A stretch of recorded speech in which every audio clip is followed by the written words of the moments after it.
नमस्ते दोस्तों।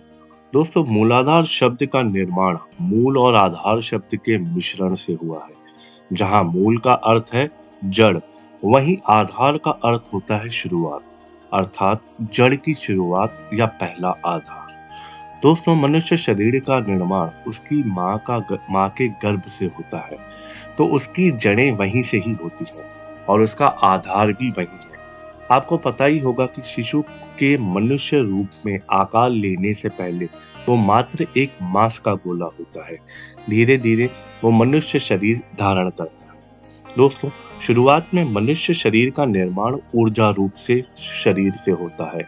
इसी के अनुरूप भौतिक शरीर की रचना होती है। अगर आपके ऊर्जा शरीर को कोई भी विकार में कोई भी गड़बड़ी हो जाती है तो उसका पूरा प्रभाव आपके भौतिक शरीर पर दिखाई देता है। इसीलिए आपने देखा होगा कि हर गर्भवती स्त्री ईश्वर का आशीर्वाद लेने मंदिर जरूर जाती है, क्योंकि आशीर्वाद से ऊर्जा रूपी शरीर का आकार मिलता है और वह सही रूप में उसी तरीके से भौतिक शरीर की रचना भी होती है। दोस्तों यही इसी ऊर्जा शरीर में व्यक्ति का मूलाधार चक्र निर्मित होता है। ये मूलाधार चक्र ही व्यक्ति के आध्यात्मिक विकास में सहायक होता है। मनुष्य के शरीर के सातों चक्र में से इसीलिए इसे मूलाधार चक्र को प्रथम स्थान दिया जाता है, क्योंकि यह मनुष्य के शरीर की आत्मा की सीढ़ी तैयार करती है।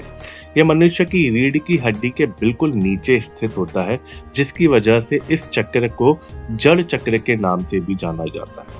दोस्तों इस वीडियो में हम ये जानने वाले हैं कि हम अपने मूलाधार चक्र को सही तरीके से कैसे एक्टिव करें, कैसे जागृत करें, ताकि हम इस आध्यात्मिक जर्नी को पूरी तरीके से समझ पाएं और कर सकें। तो दोस्तों मूलाधार चक्र क्या है उसके बारे में थोड़ी डिटेल हम आपको अभी दे चुके हैं और इस पर ऑलरेडी हम वीडियोस बना चुके हैं, आप वहां से देख सकते हैं। इस वीडियो में हम ये जानने वाले हैं एक आसान विधि के जरिए कि हम अपने मूलाधार चक्र को किस तरीके से जागृत करें। तो दोस्तों आइए जानते हैं वो आसान तरीका जिससे आप अपनी मूलाधार चक्र को जागृत कर सकते हैं। दोस्तों सबसे पहले किसी एकांत स्थान पर जाएं और वहां बैठ जाएं और ऐसा स्थान का चुनाव करें जहां आपको किसी तरीके की बाधा ना हो। आरामदेह मुद्रा में बैठ जाएं। ध्यान रहे रीढ़ की हड्डी सीधी हो, आंखें बंद कर लें।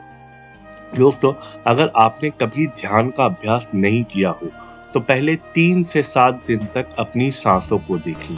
सारा ध्यान सांसों पर हो। देखिए सांस आ रही है, सांस जा रही है। 30 से 45 मिनट तक सिर्फ सांसों के आवागमन पर ध्यान देना है। इससे धीरे धीरे आपका ध्यान लगना शुरू होगा। आपका मन आपको सांसों पर ध्यान नहीं लगने देगा। आपको बिना बातें याद आएंगी और सांसों पर ध्यान छोड़कर उन्हीं बातों पर आप सोचने लग जाएंगे। लेकिन आपको यह करना है कि उन बातों में रस नहीं लेना, बस देखा ही मन का ध्यान भटकाने की कोशिश कर रहा है, वापस सांसों पर ध्यान को लेके आना है। दोस्तों 7 दिनों के अभ्यास के बाद आपको ध्यान अपने मूलाधार चक्र पर लगाना है, जो कि हमने पहले ही बताया कि रीढ़ की हड्डी के निचले स्तर पर अंत में स्थित होता है।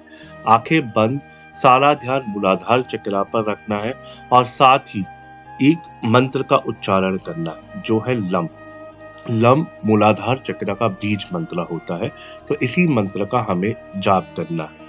इसमें ध्यान रखें कि जो आप लम का उच्चारण करेंगे तो म को ज्यादा खींचना है, इस तरीके से लम।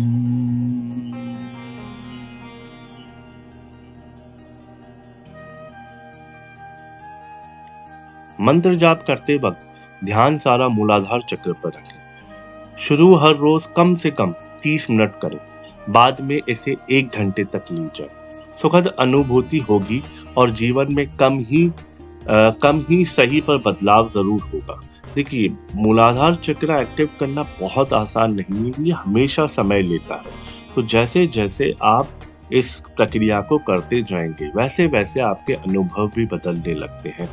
धीरे धीरे वो जागृत होगा और उसी तरीके से आपके अलग अलग अनुभव होना शुरू हो जाएंगे।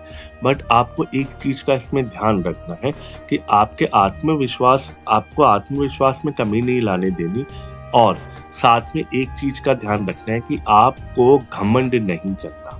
अगर आपने घमंड किया तो वही आपको विपरीत परिणाम मिलने लगेंगे।